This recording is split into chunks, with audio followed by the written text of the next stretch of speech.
I might go in and edit that out a bit. Hold on, I might just go back and restart because now I've thrown myself off mentally. Woo! Okay, cool. I'm ready. Hey there, Film Buds. Welcome back to the Film Buds podcast. I'm your host, Paul, and I'm joined, currently pretty usually, by my wife, Lauren. Hi. So, how are you, dear? I'm good. I guess, I don't know, I'm a little... Let's do this now. Yeah, you know, that's fair. But I'm good. No, that's fair. I'm honestly a little bit tired. The early morning is kind of coming around on me, but that's all right. So for those of you who don't know, today Lauren and I are going to be talking about two series. Both of them deal with 9/11, both in different ways. One is a documentary, one is a fictionalized account based on a real book. The first one is Turning Point, and the second one is The Looming Tower.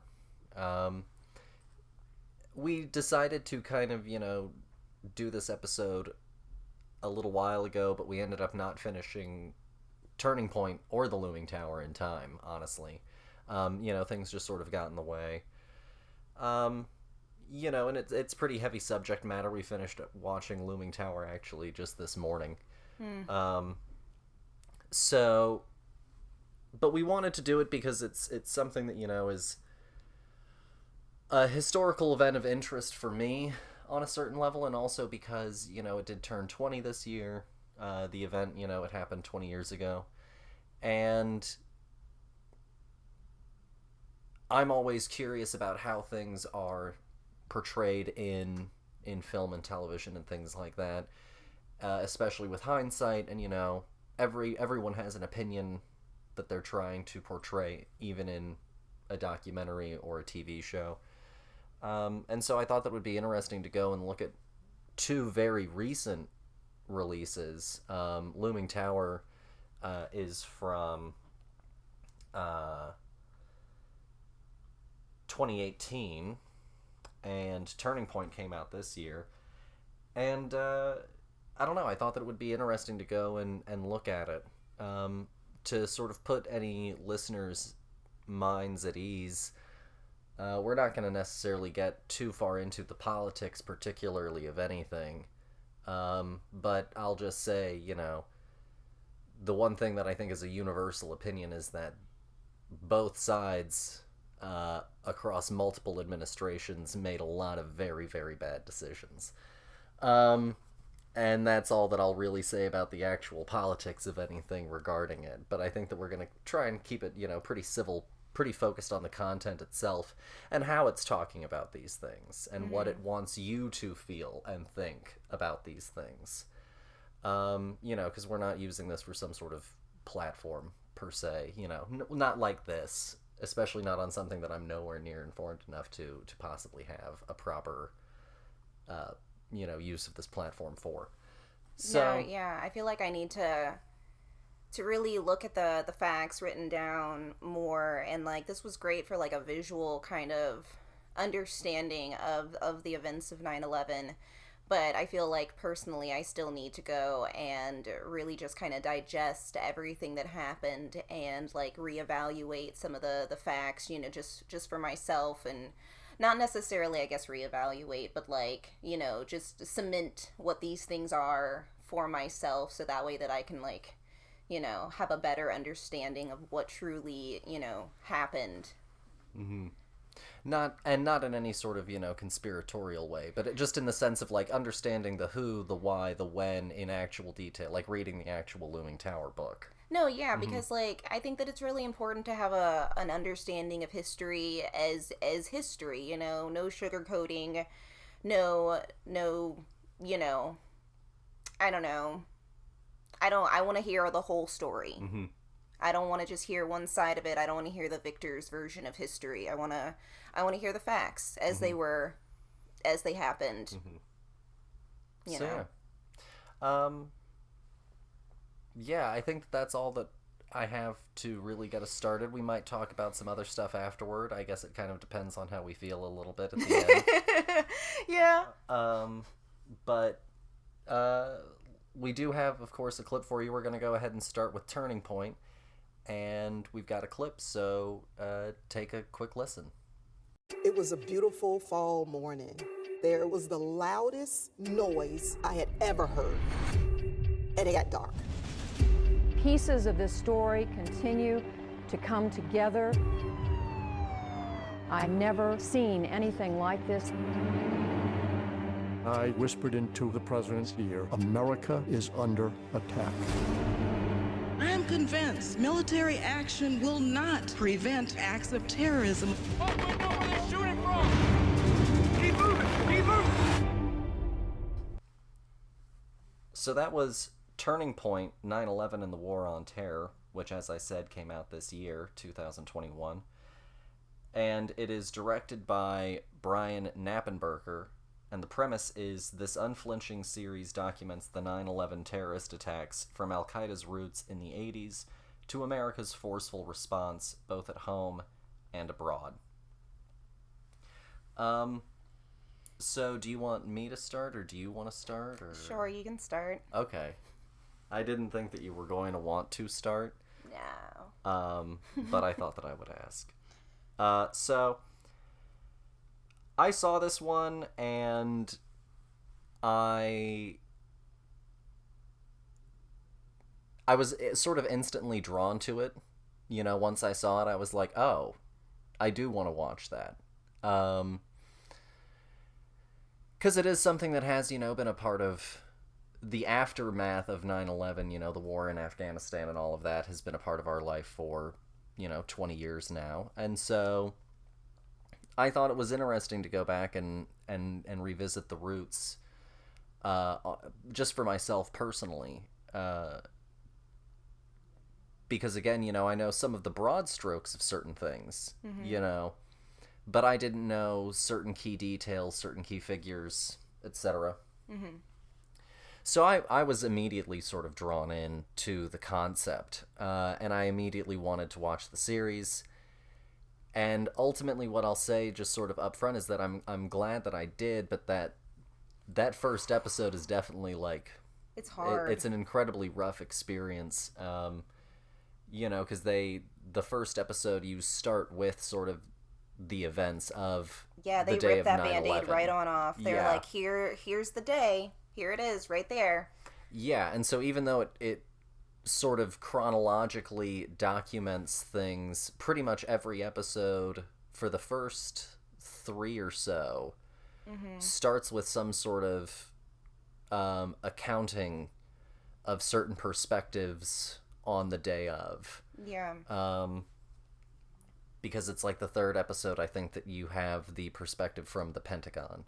Yeah. So overall, I found it very effective, and I'm glad that I watched it, but it was also a very difficult watch. And that's, I think, how I'll start it. Dear, how did you feel?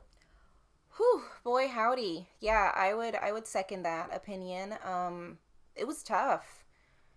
And I mean, I think that once we got past the events, the day of events, and like started to like really go through the history of 9/11 and the things that came before and how we got to today, it was really informative. And I think that at the end of the day, I'm glad that I watched it. But I don't know if I would have watched this one on my own. Okay, that's fair.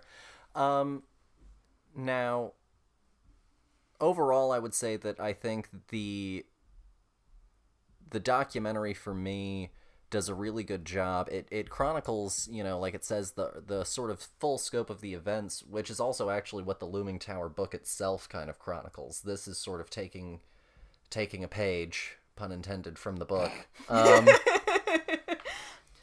And it's going through and it's trying to chronicle that full story, that full scope. And I think for the most part, it's pretty effective at doing a lot of the similar ground that is treaded by the Looming Tower on a certain level. Where I think that for me the documentary did start to probably taper off and get a little bit on the weaker side was probably more once we hit modernity a little bit more so. Sort of once we got into the Obama years, I felt like we really moved through the Obama years. Yeah. And the Trump years and that sort of thing up to now pretty quickly, because the whole series is 5 hours, 12 minutes long, broken up into 5 episodes. And so for me, I felt like I maybe needed another episode in there. No, I'd say that that's fair, because I felt like they took a lot of care with earlier episodes, and it did kind of feel like and then we ended it. You know, we kind of just like skipped over a lot of key details that I guess they didn't think were very necessary, but I feel like at the end of the day, since the war just ended, I don't know, quotes, I don't know. I think that it's weird that they kind of were just like, these presidencies happened during this time, but like, I guess had no opinion about it. I don't know the politics of it, and I don't really care to know. But I just think that that's I agree with you saying that it's weird that they just kind of like skipped over those two very, very big jumps. I feel like the general opinion from my perspective of the episodes that did deal with the Obama administration, the opinion is that they were collectively in that office a little overly optimistic and ultimately a little unrealistic on what some of the goals that they were aiming for, with also how they were hoping to achieve them. And then also ended up just wandering into the general opinion for me kind of is that like everyone ended up making the same blunder, which is no one had a plan. And I feel like they just sort of use that as a short way to move through the Obama and the Trump administration. It could also be an issue, I guess, of access to people and information who, you know, because I will say that they get like 2 people from the Bush administration to come in and go on record. So they get incredible.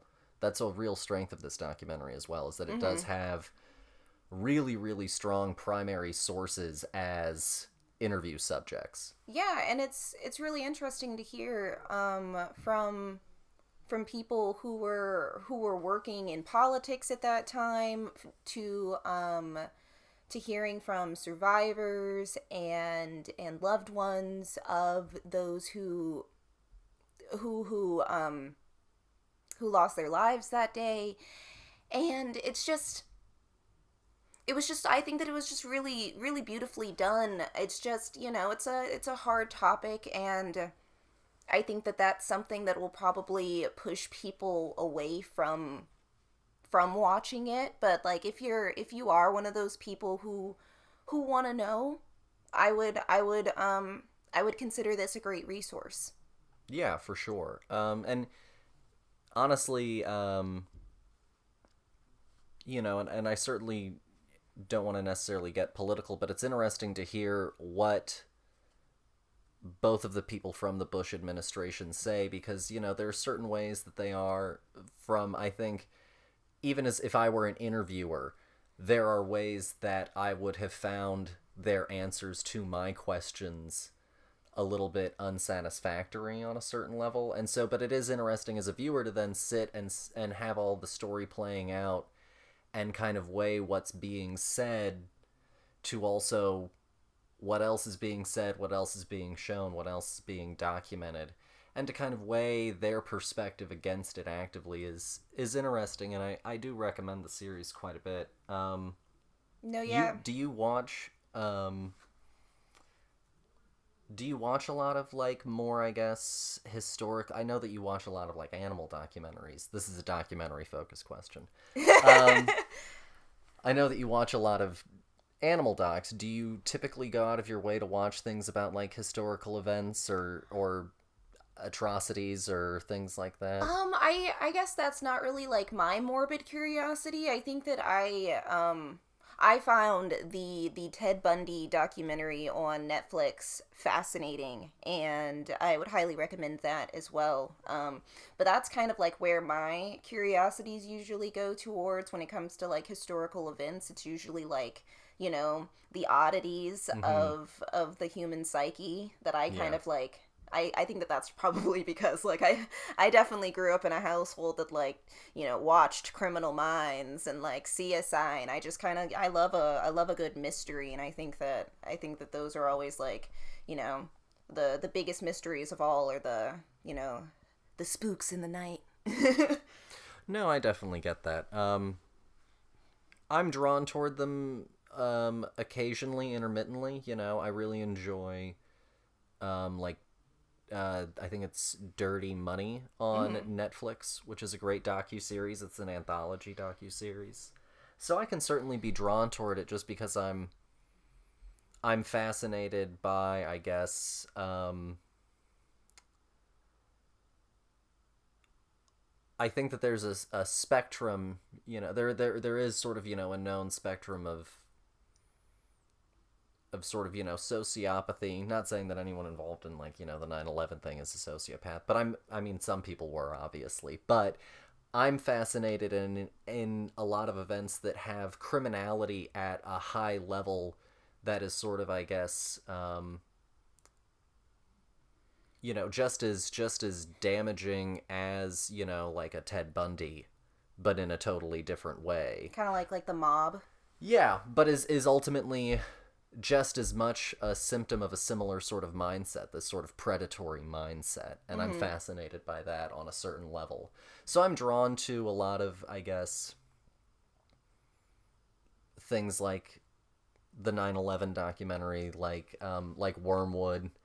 Oh, Wormwood is nuts. And so I'm definitely drawn toward things like that on a certain level, I would say. I mean, I guess it also just really depends on the subject matter for me, and this was not one that you would normally go to yourself. oh no, and like I knew like with the 20th anniversary now passed, but like with it lingering in the air, it was something that I knew that I needed to rip off a little bit, you know, not be afraid of this event anymore. And so I'm glad that we did it, but also like I'm glad that it's done. Yeah.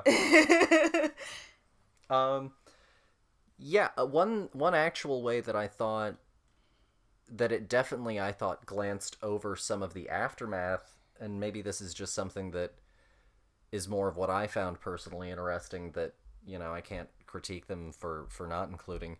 I was a little surprised that they didn't show any of the sort of uphill battle that has taken place for first responders afterward to get adequate health care and compensation, sort of, you know, for how much this has taken a toll on them, which is a big cause of actually Jon Stewart.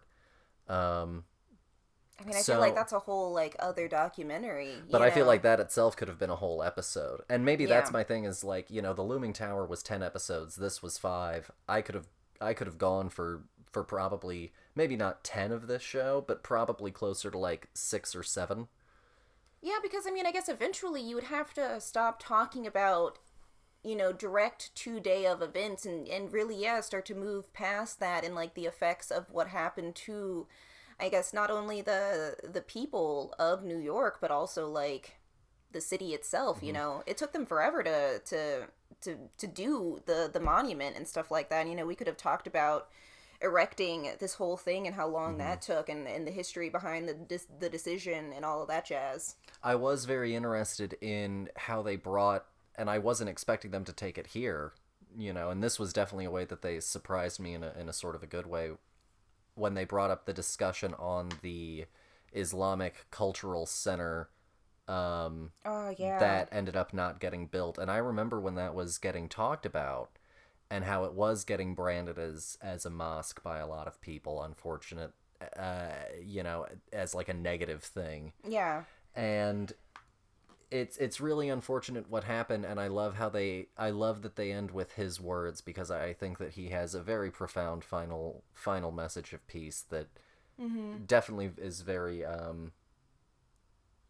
it resonates. Yeah, you know, and I think that both of these shows had a real like hindsight 2020 kind of mindset behind them, because I think they were taken with more care than if they had come out right after the events, because there was a lot of hate.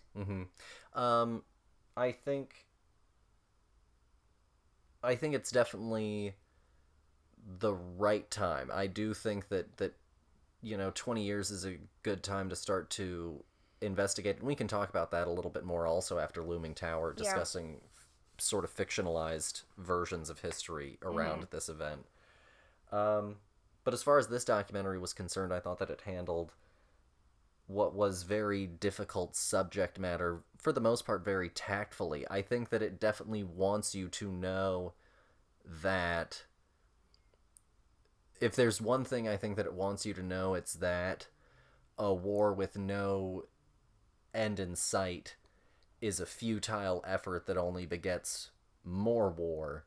And that, at the end of the day, peace is always still an option. It's a tough option, but it's always an option. And I would say that that's probably the overall filmmaker's objective. No, yeah. I thought that it was cleansing, I guess, is a good way to put it. And I think that this is, for me, a step in the right direction. I have definitely been avoiding, like, the plague this one day in history. But like I think that it is time for us as a nation to shed this skin and move forward towards peace. What would you give the documentary overall? Oh God, I thought that this thing was super effective. I was crying left, right, and center. I think that they did a great job. The emotional payoff is tremendous from this thing. So I'd say I'd give it like a 4.5 out of 5. Okay, I'm gonna go with a 4. Okay. I did feel like those last few parts were just a little bit rushed. And there are definitely some places that I feel like they could have gone and didn't go that hampered the story a little. And like maybe that's just because you know how politics are. It takes time for all this information to come out. So maybe they just didn't have the access to it. No, Who for knows? Sure. But overall, I definitely think that it was very good, and I would recommend it. Yeah. Moving on, we now have a fictional series, The Looming Tower, and we have a clip, so take a listen. This isn't a war about one man. His people actually believe. You are making a mistake, sir. Someday this administration will be remembered for the risks it didn't take. What I need you for is to figure out what happens next, so we can stop it. So that was The Looming Tower, which is a Hulu series based on the Pulitzer Prize-winning story by Lawrence Wright, also called The Looming Tower. And the premise is a look at how the rivalry between the CIA and FBI inadvertently set the stage for the tragedy of 9/11 and the war in Afghanistan. Wow, that was a full sentence. Yeah. So, the show stars Jeff Daniels, Tahir Rahim, Ren Schmidt, Bill Camp, Louis Cancelemi,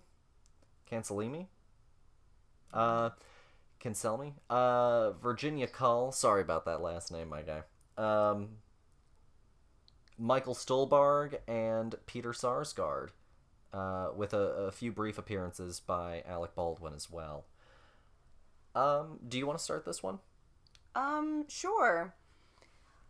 So I think watching these shows kind of simultaneously, almost like very close together, was very helpful because we got like the very, these are the facts in the Looming Tower, and this one was definitely the dramatized version and simplified in some places. I know that some people were not exactly who the actual person was in real life, but got to get the story told somehow. Yeah, they make a few composites and that kind of thing. Yeah, but I thought that it was very effective, and this show literally takes the exact opposite approach with the day of.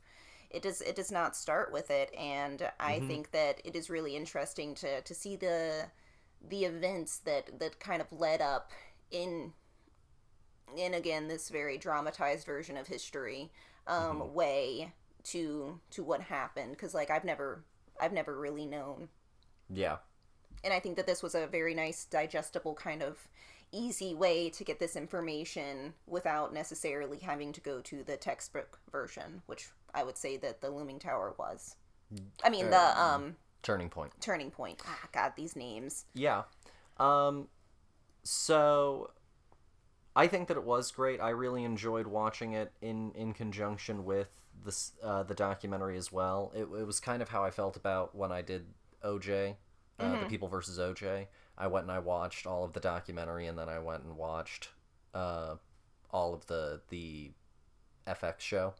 By the way, The Looming Tower is on Hulu. I forgot to mention that. And Turning Point is on Netflix.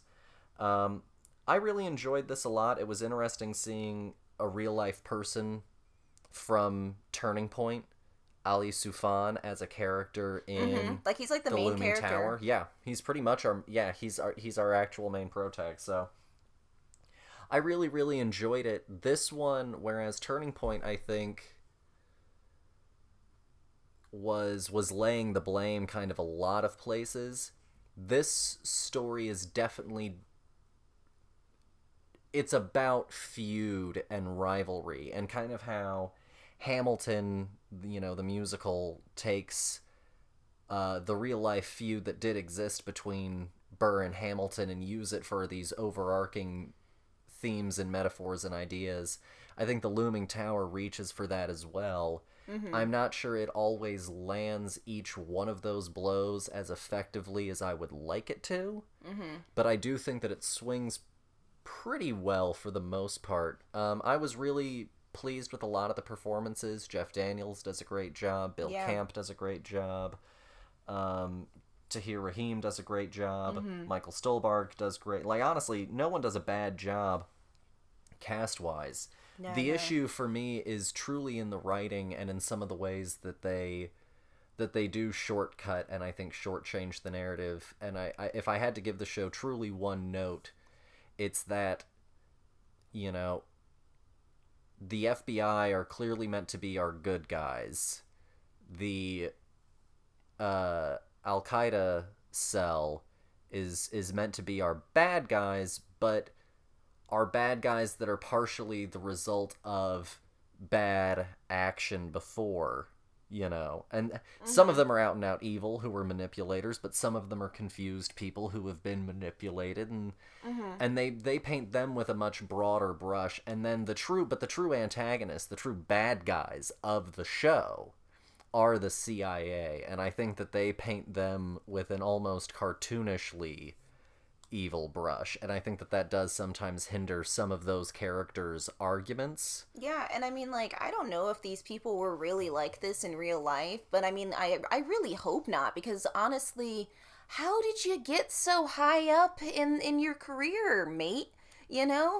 Like, some of these people, like, are just portrayed as the worst evil people who ever existed. And, like, I mean, I don't know if that's real or not. I'm not saying that, but I'm just saying that I would not want to work for you, and I think that this is the problem, guys.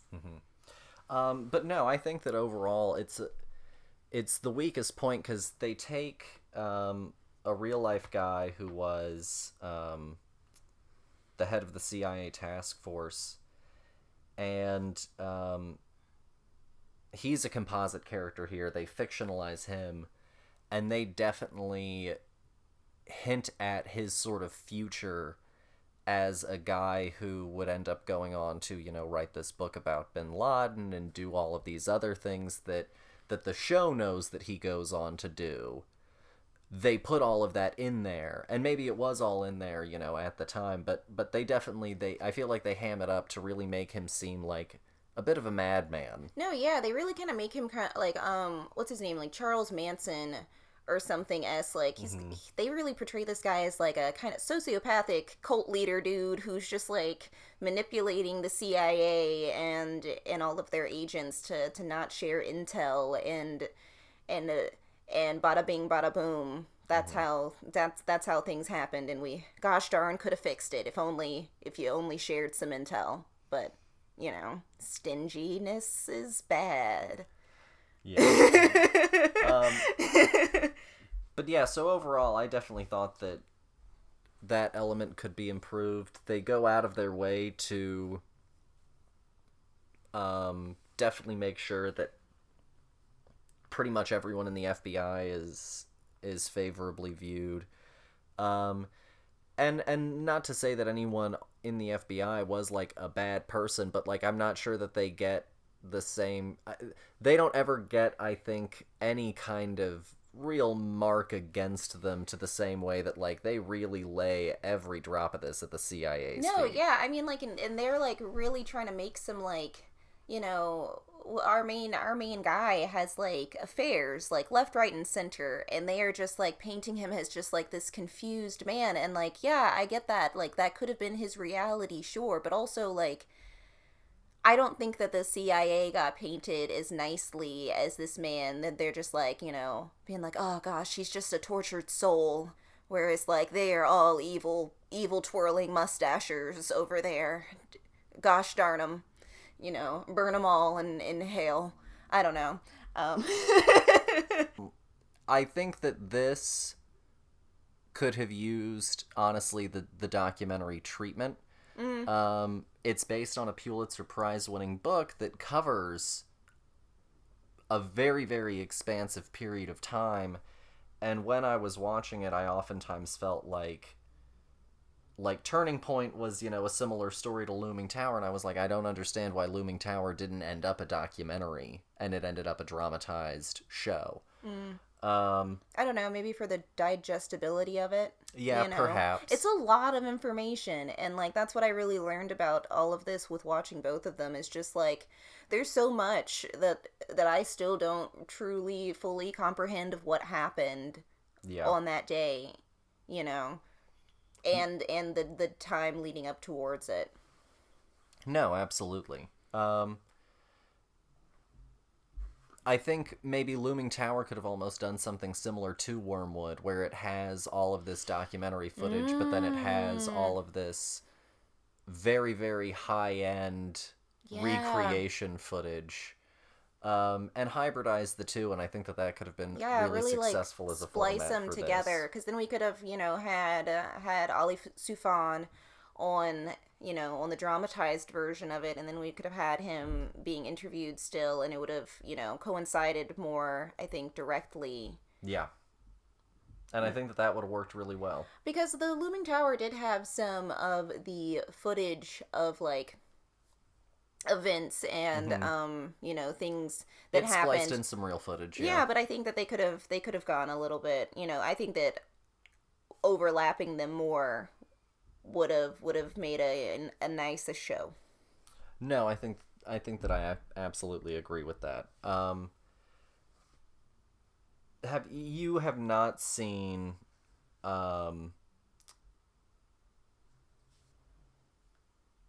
Zero Dark 30? Can you remind me of what Zero Dark 30 is? That's the one that's about the bin Laden hunt. No. Okay. No, I have not seen that one. Is that one Catherine Bigelow? Is that? Mm-hmm. Yeah. Okay. I think that one. I think the Looming Tower. I don't know. I think that it just doesn't sometimes, I think, hit as squarely as I would like it to, and I think that like if we watch Zero Dark 30, you'll see what I mean. I feel like it does a better job of hitting its theme on the head without sometimes being quite so heavy-handed. I think a really great instance of like where you definitely see the artistic license of the Looming Tower for me is in the congressional hearing footage, where in real life it was in one of the like I think probably windowless rooms of the Capitol, and it has like, you know, all of the fluorescent lights of a government building, and it looks like, you know, every time you see C-SPAN footage of a congressional vote or a hearing, it looks like that. Whereas in the Looming Tower, the show, it's suddenly this very blue tint, you know, mood, atmosphere, lighting, and like it's not at all the congressional chamber, and that was also probably potentially, you know, a budgetary thing. You know, we can't put it in the congressional chamber, but they go out of their way to evoke a very different tone and mood than the reality of the events. And honestly, so you definitely feel the artistic license, I think, a little bit heavier than I would like, maybe. Well, yeah, and that's the thing. there were times that it kind of us like flipping from like the White House, like an obvious White House, to like then now we're on a set. There were times where I was like, that's not the White House. I don't know where y'all are. But look at these nondescript hallways that you're walking through. I found that very distracting. But other than that, you know. No, absolutely. No, but you talking about the congressional thing made me think of them just being like in nondescript Capitol rooms. No, absolutely. Just like some hallways. Yeah. DC place. DC place number 2. No, I think that's all fair. But for the most part, I honestly did quite enjoy it, and I think that it's definitely worth a watch. I don't think, and this is something I was going to mention, everything uses obviously like the real life footage of the attack. And I think that it's good that we're finally at this place where we are doing stories about it and documentaries and fictionalization, because, you know, it's always good to tell stories and tell people stories. And yeah.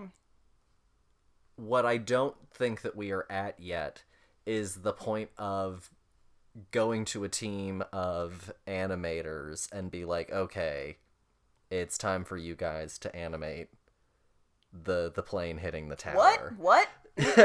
We're not at the point of anyone ever doing any kind of dramatization of like the impact itself. I think that for the next many years we're going to get... I'm not watching that movie. I had a hard time with the movie that came out like with what's his name? Nick Cage? Yeah, the World Trade Center. Yeah, like I had to tap out of that movie. And I literally won't watch that. I'm sorry. If anyone makes it, Lauren's not watching it. You know, I think that you're gonna have a hard time with your animators. You know, like I think you're gonna have to. It's gonna be a hard sell to tell your animators that they now have to sit down and watch like hours of real life 9/11 footage to then go and digitally recreate 9/11. Absolutely not. Yeah, so I don't think that that's going to happen anytime in the near future, even by half. You spoke it into existence. Now somebody's writing it down right now. They're writing down the worst idea right now. A great example of another movie that came out that was much sooner that some people I think thought was too soon. You know, some people thought the World Trade Center movie was too soon. You mentioned that movie. Oh. Another movie that some people thought was a little bit too soon was the United 93 movie by Paul Greengrass, which came out in, let me see when United 93 came out. 2006, so 5 years later. And it's a really good movie. It's a tough movie as well, but it's a really good movie. Very, very hard, and I understand why some people felt like it was too soon, but he is very respectful, I think, with it. Well, I think that's the best way to do this, honestly, is to respect the day, respect the source material, respect the people, you know, and do the best that you can. Because I don't know. I think that this thing is gonna be around for a while, and I think that it's good to remember, but also like I really don't want to watch some like cartoon version of it. I don't. Yeah. You know? I think that in itself is distasteful. Yeah. No, I completely agree. What would you give Looming Tower overall? I think that I'd give Looming Tower a 4. Okay, I'll give it a 4, but it's light. Okay. If it weren't for Jeff Daniels and Tahir Rahim being so charming, I'm not sure that it would have crossed all the way into a 4 for me. No, yeah. I think that they did a really good job, though, with understanding, and this was something that, like, right after 9/11 was really offensive, that we just, like, we made everybody who even remotely looked like they possibly practiced any Islamic, followings, teachings, that we've just made everybody into a terrorist. And I think that was something that this didn't do. Mm-hmm. And I was really happy about that, because I was like, it's been enough. We've had enough of it. Yeah. For sure. And I think that this is something that took the time and the care to understand that that's not the correct way that we should have been looking at this, and past decisions were made and mistakes happened, but we shouldn't keep perpetuating those stereotypes, and move forward and be better. No, I think that's all very fair. So yeah, that was sort of our overview of it. It was definitely hard. I definitely recommend it. But I also, of course, always recommend you going and looking for good information from good verified sources, and learning history, and making sure that you learn, the correct history. I know that sounds weird, but in this age of misinformation, there are such things as incorrect histories and accountings of events. And no, yeah, for sure. And I'm not talking about things that are skewed with a bias. I'm talking about things that are openly divorced from reality. And so, bias is one thing. Actively perpetuating any sort of false narrative for any sort of historical event is harmful. Yeah. And so it's good to go out and expose yourself to history and different perspectives on history, and really try and learn what you can from people who know what they're talking about with these things. Yeah, with not only your history or your nation's history, but go and experience somebody else's history, because it can be really enlightening to connect the dots of history, because everybody has experienced the same amount of time, So, like, let's fill in the gaps of what everybody was doing in all points of time. It wasn't just, it wasn't just one time in history where America was just doing things and nobody else was, Yeah. So, yeah. I hope that you enjoyed the episode. I hope that you go and if you are up to seeking it out, I hope that you find as much value from it as we did. Dear, would you like to do anything more, or do you think that that's about all that our listeners have the... Honestly, if they've made it this far, I think that we should set them free. All right. Well, then we can go ahead and call it a day, folks. We'll do some more usual stuff and what we've been watching and things like that next week. Next week actually starts the Halloween season. Woo! Next Friday is October 1st. And I'm quite pumped. We're going to do a whole Halloween episode, or series of episodes. Yeah. It's going to be a whole Halloween themed month. I'm excited. We have Lauren's Picks, which is actually one movie that's two movies. It's Death Proof. Grindhouse, excuse me. The Quentin Tarantino, Robert Rodriguez combination film with Death Proof and Planet Terror. And then after that, we're going to do both of the Dawn of the Dead films, the original and the remake. Mm-hmm. And I'll be joined by Sky Tilley on that one, which will be a great time. Sky's a good guy. We've got Hispanic heritage in horror films with Kronos and Tigers Are Not Afraid. And we also have silent film that's horror films with Nosferatu and The Cabinet of Dr. Caligari. So the month is going to be pretty exciting. Yeah, a little bit of everything. Yeah, so I know that this episode was a little bit of a downer, but next week is going to be back to more upbeat, more fun things. Also, sometime in October, we'll probably hear from Henry, so we'll have some sort of update to give y'all in October. Maybe he'll have some sort of update to give y'all. Currently, I don't know. I haven't heard from him. That happens at basic training, so... I mean, you'll have to keep listening to find out whether or not, he comes on. Yeah. So, as always, keep watching things. Keep sending us your questions, your recommendations. We're thinking about making November International Cinema Month. Mm-hmm. So if you're one of our international listeners in India, I believe we have some in Kuwait,